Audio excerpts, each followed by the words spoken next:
Buenas tardes, mi nombre es Francisco Larios de Revista Abril. Tengo el honor y el gusto de contar hoy con la presencia del doctor Enrique Zelaya, conocido como el doctor Henry, con quien vamos a conversar acerca de los últimos acontecimientos de Nicaragua y cómo cambian o si cambian las perspectivas del país. Bienvenido, doctor Henry. Muchas gracias, Francisco. Bueno, primero habrá que decir lo que quizás ya todo el mundo sabe. En este momento hay una oleada represiva sin precedentes de parte de la dictadura. Y digo sin precedentes porque realmente yo creo que no tiene precedentes en la historia de Nicaragua. Un amigo me decía que lo inusual no es que la represión del gobierno vaya hasta los más altos escalones sociales y políticos, porque eso ha ocurrido antes en el país, sino que eso se combine con que están yendo abajo y hacia el fondo y están en una persecución abierta contra activistas populares, gente de muy pocos recursos, gente mucho más vulnerable incluso que los que están siendo capturados ante los medios de comunicación. En otras palabras, es un esfuerzo prácticamente totalitario de supresión de todo esfuerzo de oposición. Y lo que llama la atención, lo sorpresivo es que parecía haber una expectativa bastante generalizada de que ya había un libreto para manejo de la crisis de parte del gobierno e incluso de parte de los opositores formales o aceptados. Y ese libreto consistía en que iba a haber un proceso electoral en noviembre y de ahí habría discusiones, arreglos, lo que fuera. Una gran incertidumbre acerca del resultado del libreto, pero ese era el libreto en fin. De tal manera que todo esto está en duda en estos momentos. Hay una enorme incertidumbre acerca de cuál es el nuevo libreto o si lo hay, cuál es la dinámica de lo que está ocurriendo. Pero yo lo que quisiera que empezáramos por conversar es sobre el impacto de esto sobre la expectativa de una elección. Y vamos a hablar en este programa acerca de la probabilidad real, especialmente en vista de lo que ha ocurrido, de que se pueda dar en Nicaragua una elección que sea transformadora, una elección que sea al menos un primer paso para desmantelar la dictadura. Como usted sabe muy bien, doctor, yo he sido de la hipótesis de que es una falsa expectativa de que a través de una elección controlada por el dictador, con los medios que el dictador cuenta, sea posible que el dictador se retire del poder, porque él mismo va a contar los votos. Pero yo quisiera que examináramos los diferentes factores que afectan esto. Por ejemplo, empecemos por los problemas que hay con el padrón electoral. Yo he escuchado de que la manipulación del padrón electoral es extrema y que reduce radicalmente, aún en una elección formalmente libre, la probabilidad de que Ortega, aunque no contara los votos él, saliera derrotado. ¿Qué nos puede decir sobre eso? Bueno, Francisco, primero te quiero decir de que la verdad es que sí, lo que está pasando en Nicaragua pues no tiene precedente, ¿va? Te quiero decir algo. No tiene precedente de esta forma como la está haciendo Daniel Ortega. Pero la realidad es de que, y no solo Daniel Ortega lo ha hecho en Nicaragua. Recordate que en Nicaragua desde hace mucho tiempo lo normal era que el vencedor ganaba todo y el perdedor perdía todo. Y recordemos la historia de que cuando los liberales ganaban, los conservadores eran perseguidos y eran exiliados. Y cuando al revés también. Lo que pasa es que verdaderamente Daniel Ortega, y desgraciadamente tenemos que decir el Frente Sandinista, ¿verdad? Porque con esa mampara es que se ha escudado todo esto. Lo ha perfeccionado, ¿verdad? Eso es lo más que podemos decir, lo ha perfeccionado. Entonces, también tenemos que ver de que todas estas cosas que están sucediendo, para encontrarles una razón, tenemos que regresar un poquito el tiempo, ¿verdad?, de lo que se ha hecho. Daniel Ortega, y para entrar específicamente en tu pregunta, Daniel Ortega eh, todo lo que hizo ilegal, esa es costumbre de él. Hace las cosas ilegales, pero después las legaliza, ¿verdad? Y otra costumbre es de que él avanza 10 pasos para engañar a muchos de Nicaragua y a la comunidad internacional. De ahí retrocede 3, pero los 7 que avanzó no los regresa. Y eso ha sido su manera de ser toda la vida y lo tenemos que ver. Y otra cosa que tenemos que tener mucho cuidado, que siempre lo digo, es de que él siempre dice lo que va a hacer. Los que no creemos somos nosotros. Hay muchas teorías, ¿verdad? Creemos tal vez en la inocencia de muchas personas, ¿verdad? Y decimos, no, va a cambiar. Es más, pues fíjate bien, pues nosotros creímos que había cambiado y todo eso, ¿no? Pero no es así. Pero olvidémonos de todos los escenarios, de los muertos, olvidémonos todo. Digamos que vamos a ir a unas elecciones conforme lo ha dispuesto el régimen. Tenemos que meter a la comunidad internacional que desde hace 3 años, pues, le viene pidiendo cambios, reformas y estructuraciones que son normales en todos los países, incluyendo países que se declaran socialistas o que los partidos socialistas ganan. Y ya no digamos también los de supuestamente de derecha o populismo. Todos pasan por un proceso, de respeto a las leyes internacionales que se han venido haciendo, desde la Segunda Guerra Mundial, se han venido haciendo muchos acuerdos y mucho todo. Entonces, uno de esos acuerdos es dar elecciones libres, justas, transparentes y periódicas en cada uno de los países, observadas. Pero Daniel Ortega, después de que sale la resolución en octubre del año pasado, que lo que le piden son 7 reformas que son indispensables, no son ni las óptimas, lo que vemos es de que él inmediatamente declara injerencista la solicitud de la OEA,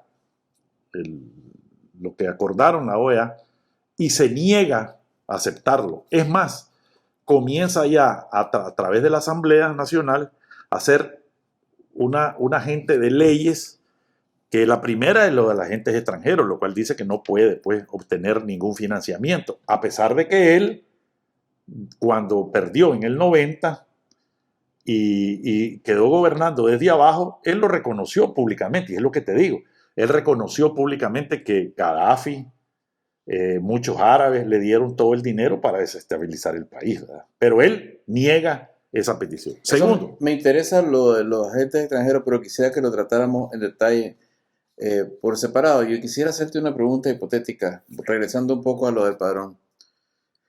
Supongamos un escenario donde, como por arte de magia, ¿verdad? Realmente hubiera incluso otras personas contando los votos en Nicaragua en una elección. Con el padrón actual, tal y como lo ha estructurado y contabilizado el régimen, ¿es posible en una elección libre con este padrón que la oposición nicaragüense derrote a Ortega? no es posible, pero precisamente no es posible, y te lo voy a demostrar exactamente, pero para demostrártelo te tengo que explicar lo de las leyes, por lo cual vas a entrar en la razón, Okay. que no es posible. Aunque fuera una elección libre. Aunque digamos nada ha pasado en Nicaragua, olvidémonos de todo y vamos a una elección libre. Okay. No se puede, pero te tengo que explicar las leyes para que... Vamos adelante entonces. Entonces, primero la ley de agentes extranjeros, que no te deja recibir absolutamente ningún financiamiento. Y todos sabemos que una campaña, por mucho que vos querás, pues tenés que gastar. Tenés que gastar en activistas, tenés que gastar en tu tendido electoral, tenés que gastar en propaganda, tenés que gastar en reportes de radio, tenés que gastar en todo eso. Entonces, vos primero no podés obtener fondos bajo ningún tipo. Segundo, ciberdelito. Esta ley es muy importante. La ley ciberdelito significa de que, y esto lo preparó para otros artículos de la misma ley, ¿verdad? Como lo vas a ver. Eso prohíbe de que, como el arma más poderosa que tenemos todos los opositores, ha sido el teléfono, la prensa libre, los medios independientes, internet y todo eso. Te prohíbe el uso de eso, so pena de cárcel y de multas. Entonces te dice que si alguien es agarrado grabando algo, que también puede ser hasta el acta de una urna, entonces, y vos la publicás y la levantás a las redes, entonces tenés podés ir a la cárcel de 2 meses hasta 6 años y con una multa de 900 días. Entonces, esto es muy importante en la ley de ciberdelitos. De ahí tenés la cadena perpetua. La cadena perpetua es donde clasifican los delitos de odio, pero quien los va a clasificar es el sistema judicial, que ya sabemos que todo lo judicial han inventado delitos a muchos opositores y todo eso. Y delito de odio, pues puede ser, así como puede ser una cosa que sí verdaderamente es de odio por de crímenes de género y un montón de cosas, ¿verdad? También puede ser de que seas catalogado como un delito de odio si vos verdaderamente estás protestando y sucede que alguien por X o Y razón en una protesta normal como en cualquier otro país muere alguien, te pueden acusar que vos sos el provocador de un delito de odio y te condenan perpetuamente. Y otra ley muy importante es la ley de soberanía, la que publicaron, que es la ley 1057, en la cual dice que todas las personas que hayan pedido sanciones y todo eso también son pena de cárcel y que son delincuentes y que son traidores, traidor a la patria y todo eso. Y hay otras 2 más que no son tan importantes. Entonces, en base a esta ley, en base a estas leyes que publicó después de que la OEA le pidió que hiciera ciertos avances, entonces ellos publicaron la ley 331 con sus reformas. En síntesis, lo que te dice la ley es normal. Primero le dan el poder al Consejo Supremo Electoral, que nadie se puede meter en ninguna cuestión electoral más que el Consejo Supremo Electoral, que está compuesto por 7 magistrados y 3 suplentes. ¿Qué quiere decir que nadie puede meterse en...? O sea, en Nicaragua verdaderamente no tiene mucha relevancia, porque todos los poderes Daniel Ortega los controla. Pero lo que quiere decir es de que, por ejemplo, un partido se sienta disminuido en la representación, por ejemplo, en toda la composición orgánica de las estructuras electorales, entonces él podía, en la ley anterior, elevar a una queja a la Corte Suprema de Justicia, y la Corte Suprema de Justicia es quien iba a decir, iba a dirimir si tenías razón o no tenías razón. En Nicaragua no importa, ¿verdad? Porque vas a la Corte Suprema de Justicia y es lo mismo. Pero ya él lo deja claro, por eso te digo yo, él dice y deja claro las cosas que hace mal. Él dijo, no, el Consejo Supremo Electoral es inapelable. Es inapelable. Lo que diga el Consejo Supremo Electoral. Y además, el Consejo Supremo Electoral, fíjense bien, tiene en el artículo 12 de la de ley, como ley, organización y mantener bajo su dependencia todas las cuestiones electorales. Pero te dice una cosa toral, el artículo 12. Te dice, usted tiene que controlar el registro central de las personas, la cedulación ciudadana y el padrón electoral. Son 3 mandatos que le da a los magistrados del Consejo Supremo Electoral. Entonces, ¿qué sucede?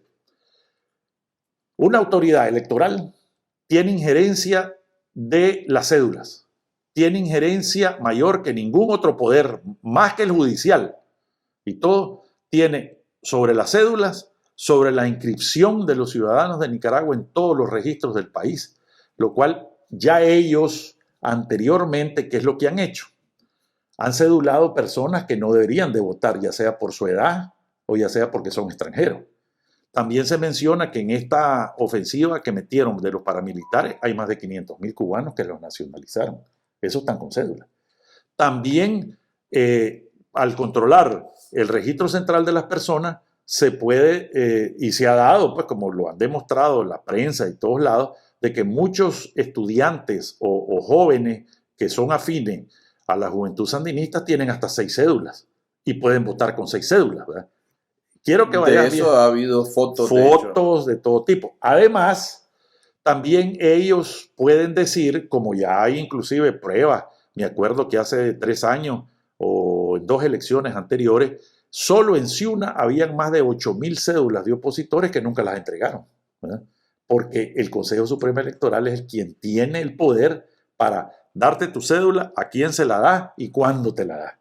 Entonces, eso es muy importante, que tienen un control absoluto. Además, en el mismo artículo 12 les dice que tienen que nombrar el fiscal electoral. Entonces el fiscal electoral, como lo vemos... Y aquí, ¿cuál es la función normal del fiscal electoral? El fiscal electoral es el que recibe y el que mira la buena andanza de las estructuras del Consejo Supremo Electoral desde la composición del Consejo Supremo, Consejo Electoral Departamental, que le llamamos SED, el Consejo Electoral Departamental y por supuesto la composición de cada junta receptora de votos. Tiene que ver que las actas sean debidamente firmadas, tiene que ver con todo eso. Esa es la función del fiscal electoral. Y ante cualquier anomalía, el fiscal electoral pues tiene que aceptarla, tiene que proceder a poner la denuncia para ver si se anula o no. Es evidente que aquí... ¿Y es un fiscal o hay fiscales? No, es un fiscal nada más. Entonces, es evidente que con la composición de los consejos supremos electoral, que todos son afines del Frente Sandinista, ¿verdad? Entonces miramos de que ahorita, por ejemplo, en Nicaragua, ya hicieron el SED y el SEM, e inclusive muchos de los partidos colaboracionistas, como en Somoto, uno en Estelí y creo que en Bluefield, se dieron cuenta de que todas las estructuras que están haciendo en el SED y el SEM, el SED es el Consejo Electoral Departamental es el SED, la autoridad que manda el departamento, y el municipal es el SEM, el SEM. Entonces ya vieron, inclusive el PLC, pues, el presidente del PLC en Somoto le renunció porque él iba a ser partícipe de la estructura. Recordate que estas estructuras las paga el Consejo Supremo Electoral, ¿verdad? El SED y el SEM, ¿verdad? Estas las paga el Consejo Supremo Electoral. Entonces, son funcionarios del Consejo Supremo Electoral. Entonces, y por ley, debido al bipartidismo y debido al pacto con Alemán, que es una cosa muy errónea que hay que cambiarla en otro momento, ellos se recetaron que los partidos que quedaron en primero y segundo lugar, entonces se recetan la mitad de los presidentes y la mitad de los primeros miembros, ¿verdad? Entonces, eso es evidente, y con el partido, el PLC, que está secuestrado, en ambos grupos está secuestrado, ¿verdad? Entonces miramos de que todo eso va a ser sandinismo, ¿verdad? Es más, por eso te digo que el presidente del PLC en Somoto les renunció, porque vio que los mandan a trabajar bajo un palo de mango, no les dan ninguna oficina. ¿Qué van a ir a revisar? ¿Qué van a ir a hacer? Eso lo vemos claro. Pero en Somoto nada más. No, en todos lados. No, en Somoto renunció nada más. Bueno, renunciaron en dos. Lo que sucede es de que no todos, dentro de las estructuras del PLC y de algunos partidos políticos, tenés gente opositora. Pero muchos de ellos verdaderamente están coludidos con el régimen. Entonces, vos vas a encontrarte que el régimen los escoge específicamente y tienen que estar los coludidos. Y el que no está coludido, uno por allá, hombre, es el que le renuncia. Probablemente le van a renunciar más, ¿me entendés? De lo que les han renunciado.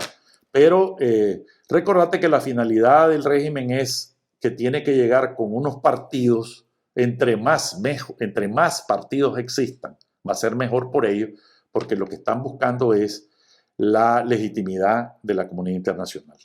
Pero, oíme bien, ya llevamos la estructura del Consejo Supremo Electoral, el SED y el SEM, que está totalmente controlado por el Frente Sandinista o por personas que son del PLC, que son allegadas a la estructura del PLC, pero que son pro-sandinistas y no van a meter la mano. O dependientes de alguna manera. Son dependientes. Ahora fíjense bien, el artículo 23 de la ley que sale, te imponen ahora algo que ellos utilizaron en elecciones sin estar en la ley, ahora lo legalizan, que es la figura del coordinador de mesa. El coordinador de mesa, ¿quién lo pone? Pues lo va a poner el Consejo Supremo Electoral.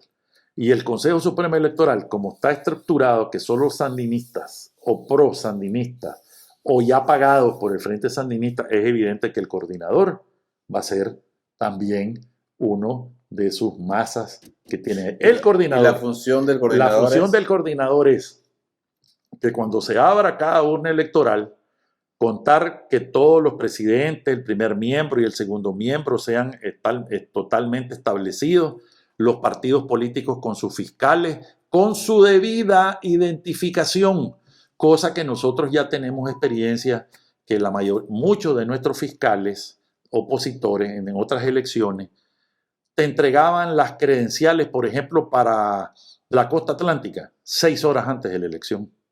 O sea, el coordinador llegaba, por ejemplo, en Bluefield y decía, a ver, ¿quién es el fiscal del partido que presenta a Francisco Lario? Aquí está su identificación. No, es que no me la han dado porque el Consejo Supremo Electoral no la han dado. Ah, no, entonces usted no puede estar porque usted tiene que tener su identificación. Ya te lo eliminan. De ahí ya te lo eliminan. Otra cosa es que para la bienandanza de la mesa de cada junta receptora de votos, que recordate que hay 14.753, algo así, mesas electorales en todo el país, vos tenés reglas que cumplir, ¿verdad? Entonces, por ejemplo, digamos que tu fiscal, así como le levantan falso y le ponen droga a la gente, entonces todos los de la mesa que están ligados, ya vamos a ver la estructura de la mesa, dicen de que tu fiscal, hombre, no se bañó, pues, y ande de hondo. Entonces el coordinador somete a votación y si la mayoría dice que te saquen, pues te sacan y es legal. Esa es la función del coordinador. Entonces es una depuración, ¿verdad? Es un nivel más de protección del control de protección del control. Además, ahí es importante esto, como regla que está en la misma ley, vos 30 días antes, como mínimo, le tenés que pasar el nombre de tu fiscal. Entonces, por ejemplo, vos tenés un fiscal en Guaslala y decís, en Guaslala mi fiscal, y es el único partido de oposición que tiene, es el doctor Henry, digamos. Eso el Consejo Supremo Electoral lo tiene que saber un mes antes. Y cuidado que tiene que ser desde antes porque si no te acusan que por eso no le dieron la credencial, ¿verdad? Entonces, eso el Consejo Supremo Electoral lo reporta a las estructuras del Frente Sandinista y entonces van a donde el doctor Henry Zelaya, que va a ser fiscal, y lo comienzan a amenazar. Tienen un mes para asediarlo, para ver si tiene un muchacho estudiando y lo golpean. Para ver si el doctor Henry Zelaya tiene ganado y entonces le mandan a robar ganado. ¿Verdad? Y no estamos hablando de situaciones hipotéticas, no, estamos hablando de cosas que han ocurrido. Ya han ocurrido, si es que estas son cosas que ya han ocurrido. Todo esto que te digo, esto ya ha sido maniobra normal. Y eso es en los casos que están sumamente tratándote democráticamente, porque si ya pasan a otro nivel, pues entonces vamos a ver asesinados, decapitados, como los más de 50 campesinos muertos, que por eso es que han muerto. Muchos de ellos han sido fiscales, ya sea del PLC, en el tiempo que el PLC fue oposición, ya sea del movimiento Vamos con Eduardo, cuando eran oposición, ¿verdad? Y entonces ellos los van clasificando. Si miran que un fiscal tiene mucha prevalencia en jalar gente y todo eso, te lo pueden matar o te lo pueden complicar y es más, pues te visitan y si tenés alguna finca, si tenés café, entonces te echan todo el aparato estatal, te echan la DGI, te echan todo para que vos sepas que lo mejor es no meterte en esto, ¿verdad? Como muchos en el campo están. Mejor no me meto porque aquí me echan todo y aquí me van a secuestrar, me van a robar, me mandan a hacer todo esto, me echan la DGI, te echan todo, te pueden echar para que verdaderamente te caiga eso. Entonces déjame ver si he entendido bien. ¿Cómo está el esquema de control del aparato que supuestamente va a contar los votos? Sí. Hay un Consejo Supremo Electoral absolutamente dominado por el FSLN. Sí. El Consejo Supremo Electoral nombra a un fiscal que supuestamente tendría que velar porque todo funcionara bien, pero viene a ser un empleado más un elemento más de control del FSLN. Como la misma fiscalía que está actuando ahí. El Consejo Supremo Electoral a su vez nombra a los consejos supremos electorales departamentales y municipales que están compuestos a su vez, ¿verdad?, por miembros del FSLN y fuerzas o miembros que son tal vez no nominalmente parte del FSLN, pero que están coludidos con ellos. Y encima de eso hay otro funcionario, otro candado que ponen, que es el coordinador, que que se va a asegurar que todas estas personas que de todas formas están coludidas, que no se desvíe nadie. Correcto. Y encima de esto, sí le permiten a algún partido, aunque sea de los que son admisibles para ellos, poner un fiscal, ¿no? Poner un representante, esa persona sabe que está a riesgo si se desvía Claro. del libreto. Entonces digamos que tu fiscal opositor está sentadito bien, llegó bien bañadito y perfumado, pero mira de que por X o Y razón le está levantando un falso testimonio y lo filma. Entonces dice, saco mi celular y lo voy a filmar para publicarlo. Ya cometió delito electoral. Ya va preso y ya va a cárcel y ya va a pagar su multa. Entonces, nadie va a poder hacer eso. ¿Verdad? Primero, ¿verdad? Entonces, esto es muy importante que lo entendamos. Por eso es que las leyes son importantes, ¿verdad? Que ya las pasaron y en base a esas leyes son los que hacen eso. Ok.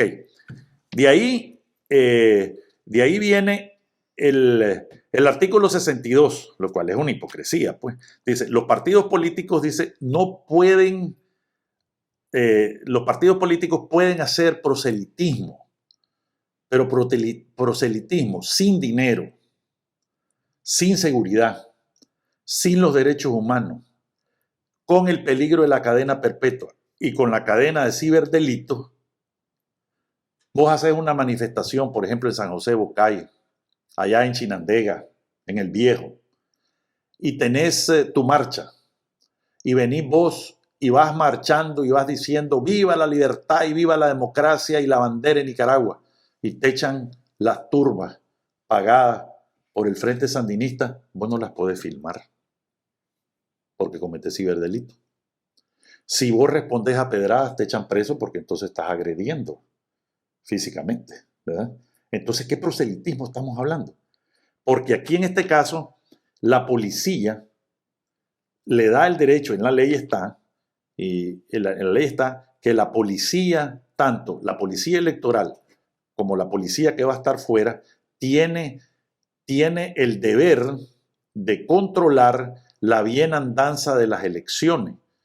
Y dice el artículo, y si acaso necesita más ayuda de los cuerpos militares, solo es que la pida. Entonces desde ahí ya está sopesando que te echan el ejército. Pero yo te voy a decir una cosa, que es la que dicen los opositores que favorecen elecciones con y bajo Ortega. La solución de esto es sencilla. Salimos en masa a votar y nos quedamos a defender el voto. Bueno, ahí te lo tenía. Ahora mira, ok, vas a ir en masa. La policía tiene por mandato, y ya te lo dije, que es guardar la bienandanza de cada junta receptora de voto. Entonces la policía, sabiendo, como ya lo vamos a saber, que va a ir en masa y que se van a quedar vigilando, te lo dice, te lo especifica. Vos vas a ir a votar, pero vos te tenés que ir a tu casa. Vos no te puedes quedar ahí. Porque si te quedas ahí esperando algo, ¿a qué? A que tomes una foto del acta, cometés ley de ciberdelito, porque no la puedes publicar. ¿Verdad? No, y espérate, que todavía faltan más cosas para que lleguemos ahí. Entonces, mira, el artículo 112, esto es importante. Inciso 6, comete delito electoral el fiscal que no avale el resultado resistiéndose a firmar el acta. Significa que la mesa, llegamos que está el coordinador de mesa, está el policía electoral, está el presidente de mesa, está el primer miembro, todos estos son definitivamente sandinistas. El segundo miembro se lo dividen en todos los partidos que van a participar. Entonces tu partido de oposición, digamos, va a tener un 5% del segundo miembro. ¿Ya? Y el tercer miembro vienen todos los fiscales, pues, ¿verdad?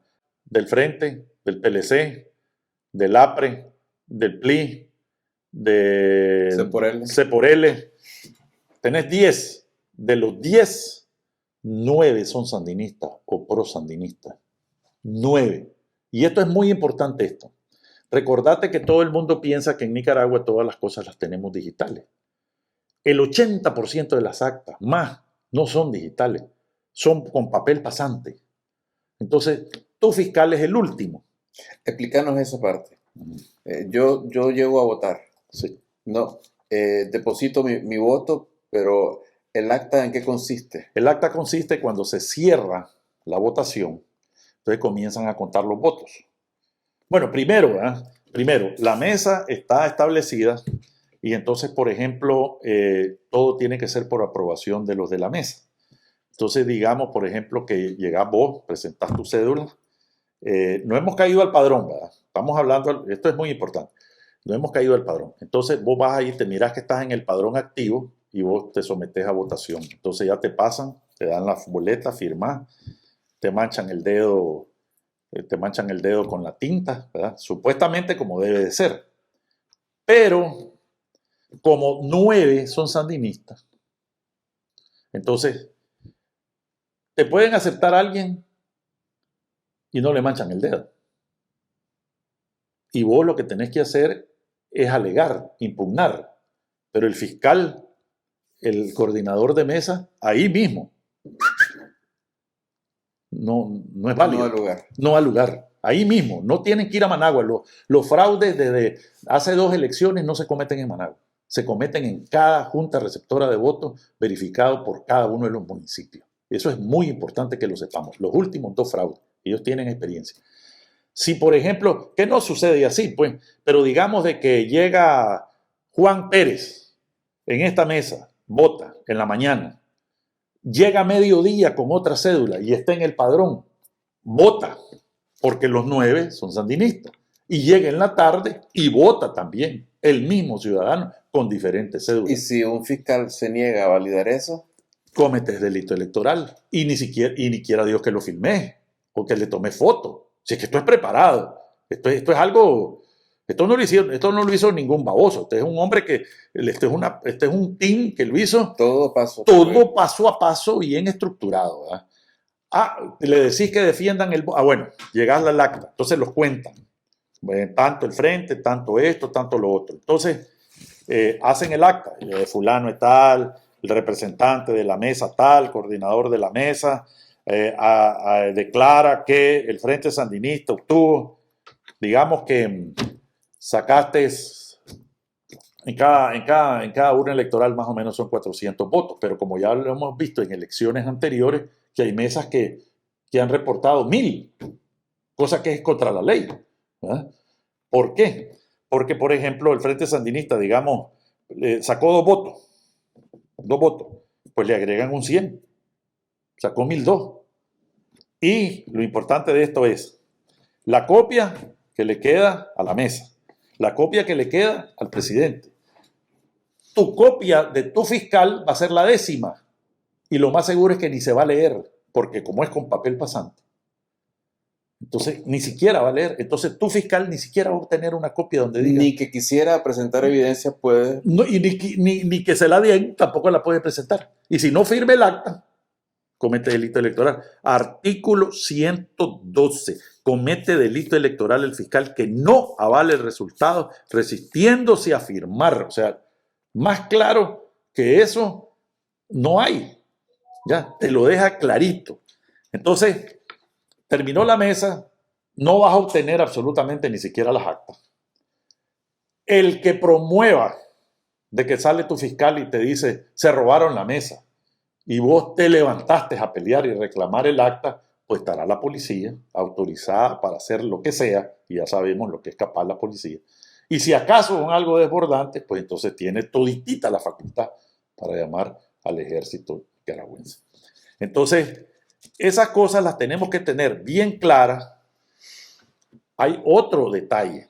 Esto es lo que ocurre, perdón, a la gente que llega a votar. Sí, ahora viene el padrón electoral. Ahora viene el asunto del padrón. Ellos en la ley especifican, es el único país que tiene 2 padrones. Padrón pasivo y padrón activo le pusieron. ¿Por qué lo hicieron? Porque como el pueblo nicaragüense estaba cansado de los robos. Explicarnos primero qué cosa es el padrón pasivo. Bueno, ahorita te lo voy a decir. Como en las últimas 2 elecciones, y verdaderamente en las últimas 3 elecciones, el pueblo nicaragüense vio muchas maneras de cómo le robaban las elecciones en cada una de las urnas. Entonces surgieron movimientos espontáneos de las personas y dijeron, Vos te acordás de las campañas, yo no voto, mi voto, no votemos. Es más, se calcula de que en estas dos últimas elecciones ha habido más de un 70% de abstención. Entonces a ellos se les hirió, ¿verdad? De que primero, el voto en Nicaragua no es obligatorio. Eso es muy importante, que eso está plasmado, no es obligatorio. Pero a ellos se les ocurrió penalizarte. Entonces dicen, el que no votó en las dos últimas elecciones está en el padrón pasivo. Eso quiere decir que no tenés derecho al voto. ¿Ya? Ahora, ¿cuánto significa eso? El padrón electoral nuevo más o menos va a tener como unos 3.800.000, 3.900.000 nicaragüenses aptos para votar. Si vos le sacas eso, es un 30%, y eso es hablándolo de un 70%. Entonces, para remediar eso, el Consejo Supremo Electoral en la ley te dice que van a haber 2 días para la verificación. Ahora, ¿quién fue la gente que no votó? La gente que no salió a votar es la gente que desde hace 3 elecciones, está claro que le robaban las elecciones y no quería pertenecer, no quería participar en un circo electoral. Entonces va a depender de la voluntad del Consejo Supremo Electoral. ¿Cuál va a ser el mecanismo? Va a ser, muchos de esta gente que es opositora vive en las áreas remotas, en el corredor de la Contra, en todos esos lados. Entonces, ¿qué? ¿Lo van a poner solo en Managua? No van a ir a verificarse. Entonces, desde ahí ya están muertos. ¿Lo van a hacer por teléfono? ¿Cuántas secretarias van a poner? ¿Cuántas líneas van a poner? O sea, aquí hay que sospechar todo lo malo. Para más de 1 millón de personas. Para más de 1 millón de personas. Y 2 días. Y hay otra cosa. Viene Francisco Lario y se verifica. Él vive en Guaslala. Y sí, sí, es cierto, está en el padrón pasivo, se verificó, claro que sí, ya lo vamos a hacer. ¿Quién te garantiza que lo van a hacer? El día que vos llegás a votar, seguís en el padrón pasivo. Si es que no te aplican el ratón loco. Si vos lo hiciste de Guaslala, a lo mejor te aparece en el CUAS tu nombre, que ya lo hicieron, ¿verdad? Y cumplieron, pues, te verificaron, pero pusieron el ratón loco, ¿verdad? Estamos hablando, de nuevo, no de situaciones hipotéticas, cosas que ya han ocurrido. Estamos hablando de prácticas que ahora las han reglamentado. Que ahora las han reglamentado. Y por eso te dije que Daniel Ortega comete las arbitrariedades y después las legaliza. Entonces, desde ahí ya llevamos un 30% de pérdida total. Más la situación del asedio que vas a encontrar y los paramilitares. ¿Por qué entrenaron a los paramilitares? Yo estoy casi ¿Quiénes son estos paramilitares? Bueno, mira, los paramilitares primero son gente que en alguna zona los jefes son ligados verdaderamente al Frente Sandinista. Gente que tal vez participó en los batallones o gente que participó en la seguridad del Estado. Pero no todos los sandinistas se han prestado a ser paramilitares, hay que ser claro. ¿Quiénes son los que se prestan a ser paramilitares? Los ladrones, los vagos de cada zona, los borrachos, los que trafican drogas, personas que han asesinado y les han perdonado sus condenas, por eso es que les perdonan las condenas, y has visto casi 21.000 reos políticos que han salido comunes, ¿verdad? 21.000 reos comunes, hasta un enano salió ahí que mató a su mami y todo eso, para lo sacaron, ahí lo vas a ver de paramilitar. Entonces, ellos tienen los nombres, el jefe del paramilitar le dice, anda a tocar a ese, le vamos a dar de comer porque ese nadie le da trabajo, le dan un poquito y esos son los paramilitares que vas a encontrar.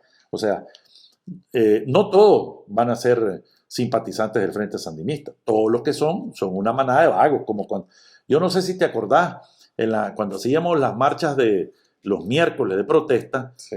Nos atacaban un montón de vagos y un montón de cosas que mandaban en un bus, huele pega y un montón de cosas, pues es lo mismo que vas a ver en todas las comunidades. Estos son los que van a ser utilizados, y yo te quiero decir algo, con el temor que ha logrado tener el régimen ante toda la población, va a ser muy difícil que vos en cada una de las poblaciones, cabeceras departamentales, vos ves 5 camionetas Hilux con una manada de vagos, no creo que te vas a tener muchas ganas de irte a poner en una mesa electoral, y mucho menos quedarte en una mesa electoral cuidando una famosa acta que nunca va a llegar. ¿Ya? Entonces, eso tenés que ver. Bueno, es que aquí también es una cuestión que es interesante en el sentido de que no se puede esperar que la gente, que los ciudadanos hagan cosas irracionales. Irracional es arriesgarse para nada, porque por ejemplo, te pido tu opinión sobre esto, ¿verdad? Si yo sé que tomando el riesgo de salir ese día a ir a votar para que la cantidad de votos de alguna manera se imponga al mecanismo, vale la pena, pero es que el mecanismo que me está explicando es como de hierro. Es de hierro, es un No mecanismo hay, cerrado, no hay salida. no importa la cantidad de gente que se presente a votar. Bueno, si eso nos pasó con Don Fabio, ¿eh? En la elección de Don Fabio eso fue lo que sucedió. Por eso es que, mira, bueno, y falta lo último, pues lo último, que todavía, por ejemplo, que esto hay que dejarlo claro, que no es lo mismo el escenario del 90 al escenario actual, ¿verdad? Porque muchos recuerdan lo del 90 y quieren hacer lo del 90, de que aquí no va a haber observación nacional e internacional. Ah, bueno, ese es un tema importante. No va a haber observación. Entonces, ¿qué? ¿Por qué no va a haber observación? Bueno, porque aparte del capricho de... Ellos, pues solo simplemente, mira, el único país del mundo que no tiene observación es Uruguay. Por X o Y razón, ellos han, bueno, hasta los envidios, pues, han tenido un nivel cultural en el cual no han necesitado observación, ¿verdad? Y ellos hacen sus elecciones y el que gana, gana y punto. Pero en todos los otros países se ha tenido que tener la observación. Y la observación, oíme bien desde cuándo, por eso te digo que desde cuándo se viene dando esto. Para la elección de Don Fabio, que había observación, fue el último año que ellos permitieron observación, como unas 3 semanas antes. Recordate que Insulza era el secretario general y él mandó como agente especial a un señor, Dante Caputo. No sé si te Dante Caputo, claro. Lo mandó. Entonces, 3 semanas, por supuesto que ellos habían hablado ya con el Consejo Supremo Electoral, ya la OEA había dicho cuáles mesas eran representativas para sacar una muestra, pues del voto masivo y todo eso. 3 semanas antes, Dante Caputo llegó al cuartel del PLI en ese momento y le dijo: me taparon el radar. Y eso fue público, en la prensa salió. Significaba que de las más 200 urnas electorales que ellos iban a observar, y ayudado con otros observadores nacionales, me imagino pues la gente de la observación nacional, ellos habían clasificado un montón de mesas electorales, pero 3 semanas antes les dijeron: usted no va a estar aquí. Y le cerraron las puertas. Y eso fue una falla enorme, ¿verdad? Pero cambiaría algo eso, con todo este mecanismo en marcha legalmente y con la intimidación ilegal. ¿Haría alguna diferencia que llegaran el día de la elección observadores? Es que mira, no, es que los observadores es una cosa, ¿ya? Pero el padrón electoral, o sea, con el padrón electoral y con estas leyes, ya lo dije yo pues en una entrevista, ni que llevar, porque no quiero hablar mal de los candidatos porque no es mi misión, pues, ¿verdad? Yo no soy oposición de la oposición, pero aunque lleváramos, para no hablar mal de nadie, aunque lleváramos al Papa Francisco de candidato, y aunque reviviéramos a María Teresa de Calcuta, y fuéramos a votar todos en un solo partido, y no solo nosotros, lleváramos mulas, perros, chanchos y todos ellos votaron, con este mecanismo no vamos a ganar. ¿Por qué? Porque todos los chanchos no están en el padrón electoral, no van a votar. Y tu propia gente tampoco va a votar porque la mayoría de todos los opositores no fuimos a votar las 2 últimas elecciones. Entonces, definitivamente, aunque hayan observadores, más bien al revés. Si vos ponés los observadores y los observadores tienen como misión cumplir con estas leyes, van a validar. Van a validar. Y por eso es que nosotros hemos estado en contra de que vayan a las elecciones sin las condiciones como están ahorita, ¿verdad? Porque más bien lo que va a pasar, o sea, un organismo internacional, un observador de España, si le dicen la ley aquí en Nicaragua es que los del padrón pasivo no votan, pues no votan, esa es la ley. Se cumplió la ley. Se cumplió la ley. Y van a llegar y van a ver a la gente en fila y vota todo el mundo y nadie sabe si al fiscal lo amenazaron. Nadie sabe lo que está pasando en los barrios. Porque no puedes denunciar nada. No. Entonces, más bien los observadores aquí Te lo digo honestamente, pues. Primero, ya no están, pues. Por ley, no pueden estar. Y segundo, si vos lo pones a los observadores, es totalmente equivocado, ¿verdad? Porque van a ir a observar unas elecciones que desde todas las condiciones están dadas, cerrar la puerta con hierro. Aquí la misión es que gane Daniel Ortega con el porcentaje que se recete en cada urna electoral. Bueno, y lo más sorprendente, lo más interesante es que estamos hablando de ley electoral, estamos hablando de elecciones, y la mayoría de los precandidatos están presos. Y, bueno, O sea, solo dijimos que íbamos a estar hablando de esto, pero, nada más de la ley. Nada más de la ley, de una ley que además, de hecho, la han venido cumpliendo. Claro, pero la realidad de esta ley es una realidad de poder. O sea, esto demuestra que el propósito de ellos es rígidamente aferrarse al poder. Aferrarse al poder. Y encima de todo esto, 4 meses antes de que se dé esta comedia, vienen y arrestan a los candidatos opositores. Algunos de ellos no se sabe dónde están, no reportan dónde están, sus familias están secuestrados. Otros están escondidos. Y hay, como bien sabemos, mucha gente escondida, hay una estampida, gente saliendo del país. Pareciera que ya ni de esta ley se fía el régimen o que no le importa. Bueno, eso ya definitivamente él quiere asegurarse.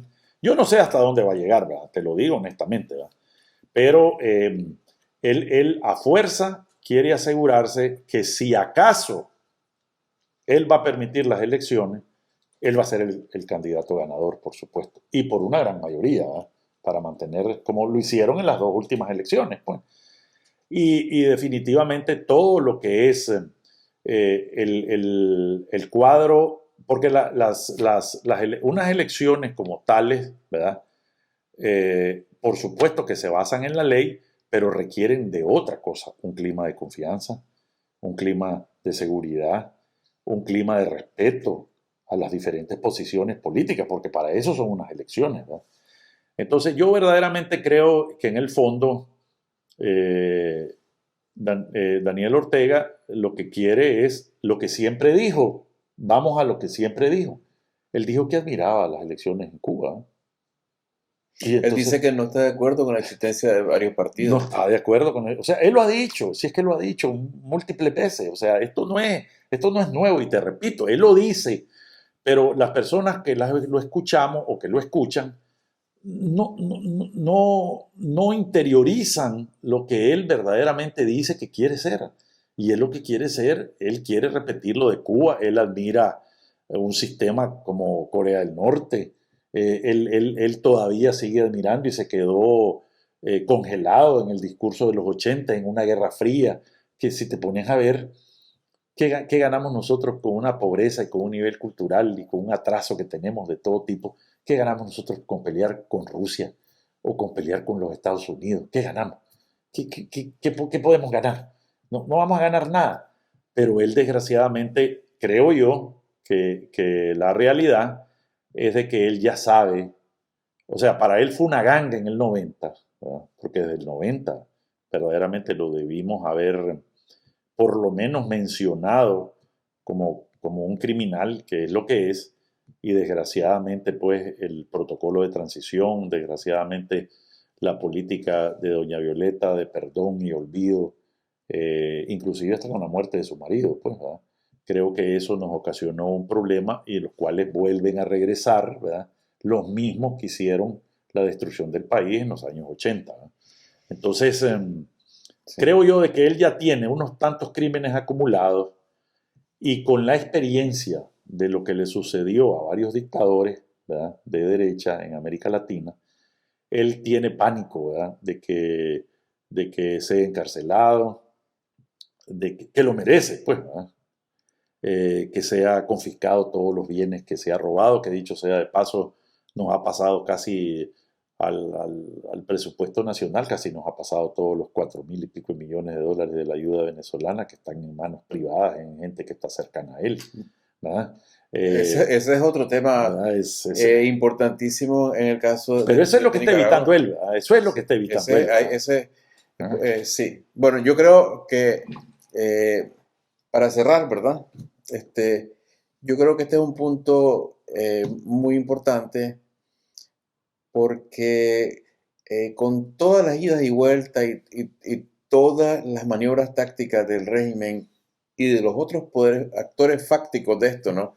Incluidos los 4 o 5 mil millonarios que hay en el país que en determinados momentos son cómplices activos, en otros son cómplices silenciosos, pero ninguno de ellos realmente se decide a actuar en contra porque es que hay muchos intereses de por medio.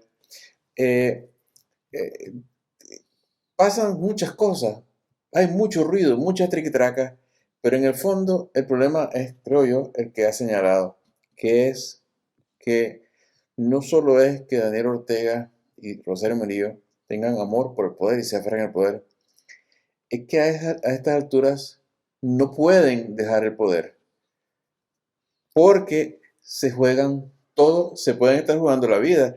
Y entonces no creo yo, ilusorio pensar que personas en la posición que están ellos van a decir, ah, bueno, voy a dar elecciones, yo voy a contar los votos, yo me voy a declarar perdedor y voy a entregar el poder.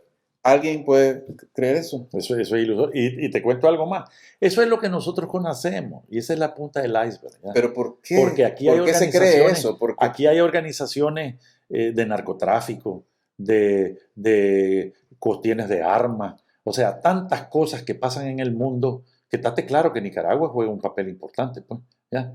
Tantas cosas. Es más, fíjate que mira, hace poco, no sé cuánto, pues hace como unos 6, 7 meses, no me acuerdo, dentro de una de las oleadas que venían de las personas que venían y que metieron de Honduras aquí a los Estados Unidos, descubrieron a 4 árabes con pasaporte nicaragüense y los detuvieron. Y aquí yo no sé qué pasó con las investigaciones. ¿Qué venían a hacer? Pues no creo que un árabe haya venido con normal. La última experiencia que tuvimos de esto, recordate que antes que votaran con los aviones, el 11 de septiembre. El 11 de septiembre, antes que votaran eso, ya habían intentado votar las torres. Y los integrantes de eso eran musulmanes que todos tenían pasaporte nicaragüense. Ya había habido el antecedente. Y si te recordás, en el tiempo de Doña Violeta, en el buzón de Santa Rosa, descubrieron más de 200 pasaportes de árabes con pasaportes nicaragüenses. Entonces, vos ves de que, o sea, es lo que te digo, pues lo que conocemos y lo que estamos hablando es la punta del iceberg, ¿verdad? Aquí cuántas cosas no pueden haber más. O sea, ahorita, por ejemplo, vemos en Nicaragua de que ha repuntado el oro. El oro hay por todos lados. Lo descubren por Lo todos descubren, lados. pero mirá, nunca nos habíamos dado cuenta que estábamos sentados en una mina de oro, ¿verdad? Y probablemente, pues te lo digo, probablemente, porque yo pues no estoy en esa mesa, ¿verdad? Pero probablemente estamos trasegando el oro que viene de Venezuela para permitirle a Venezuela que venda el oro. Entonces, ¿cuántas cosas de estas y cuántas que ni siquiera me puedo imaginar, ¿verdad?, han pasado en el gobierno de Nicaragua? Y definitivamente han pasado. Bueno, si te recordás, en los Estados Unidos, Alfred Barr, ¿verdad?, acusó, William Barr o Alfred, sí. no sé, bueno, el fiscal, pues en el tiempo de Trump, acusó de que la mayoría de droga que entra a los Estados Unidos venía del cartel de los soles y que la ruta que ocupaban era Nicaragua. Entonces, estate claro, pues, de que no solo es el poder, como bien lo decís, no solo son los muertos, que a nadie le preguntó que los matara y mató a más de 300, los cuales él había hecho sanganadas mucho antes, ¿verdad? No solo es la pérdida de los 4.000 y pico millones de dólares de la ayuda venezolana.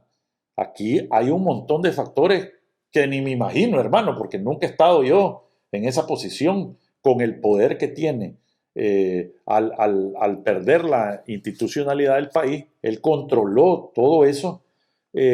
Probablemente quien sabe más de eso, tal vez es el que desertó de la Corte Suprema de Justicia, sabe cuántos arreglos ha hecho, un montón de cosas. Entonces, eso es la verdad, eso es lo que impide a él que verdaderamente busque una solución y peor pensando nosotros, y yo te lo digo honestamente, pues como babosos, pues que con estas condiciones vamos a ganar, pues. Y no solo eso, ¿verdad? que él va a permitir condiciones diferentes a eso, porque ese es otro tema. Eso es. O sea, no es que están estas condiciones y que se puedan cambiar mientras él esté en el poder. Yo no creo. Yo no creo, pues. Mira, eh, yo lo que pienso es de que en política hasta los ríos se devuelven, ¿verdad? Este río no No, se ha devuelto entonces, muchas no, veces. este río no se ha devuelto, pero debemos de ser beligerantes, debemos de actuar como tenemos que hacer el día de hoy y los próximos días, y por supuesto pidiendo lo más posible todo lo que ocurre. Porque mira, por ejemplo, la ley 1055, yo me canso de decirlo. A esta gente que los están acusando de que aplauden las sanciones, que piden sanciones, que hacen miles de estas cosas, hombre, ¿verdad? Primero es una aberración la ley 1055. No existe absolutamente retroactividad de una ley. La ley la acaban de aprobar y los están condenando y los están enjuiciando por cosas que sucedieron a la luz de hace 2 y 4 años antes. Y eso jamás se ha visto pues, en un proceso así. Y violan totalmente pues, capturas en la noche, que están establecido las capturas que no pueden ser después de las 6 de la tarde. Violaciones de registros de casa que no debe ocurrir sin orden de un juez. O sea, están violando todo el proceso procesal penal y la cadena que debe llevar. Y yo te lo digo que no soy abogado, un abogado te diría con todo el nombre y apellido todas las cosas. Entonces, y aquí hay que ser claro, pues por eso te dije de que Nicaragua y todos los países del mundo, después de la Segunda Guerra Mundial, se comenzaron, por eso nacen las Naciones Unidas, por eso en el 2001 se firma la Carta Democrática Interamericana. Todos estos países están sujetos a ese tipo de leyes. Y hay otra cosa muy importante que no había en 1990, que el hecho de querer componer las violaciones de derechos humanos a cualquier persona en cualquier país y en cualquier situación, nadie puede alegar que le estás interfiriendo en la soberanía. O sea, el trato personal que se le da a las personas trasciende a cualquier país. Y no tiene ¿verdad? fecha de expiración. Y no tiene fecha de Bueno, expiración. yo creo que debemos terminar aquí, ¿verdad? Porque ya se nos agota el tiempo. Y yo sí, te voy a aplaudir, aunque sea ilegal, ¿verdad? Y muchas gracias por estar con nosotros en este programa de Revista Abril. Gracias a todos. Muchas gracias.